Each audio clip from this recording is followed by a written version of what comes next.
చూడండి ఎంత చక్కటి మనం చూస్తున్నారు. అందరూ కూడా ప్రభుత్వాన్ని ప్రభుత్వ సమర్పించి ప్రార్థన చేద్దాం.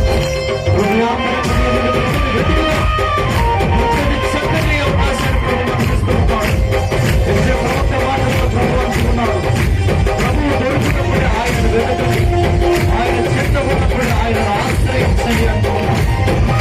అందరూ హృదయాత్మకమైన వెతుకుతూ స్థుతిస్తూ గొప్ప ఆశీర్వాదాన్ని మనం నివేదించుకోవడానికి ప్రయత్నం చేద్దాం, ప్రార్థన చేద్దాం.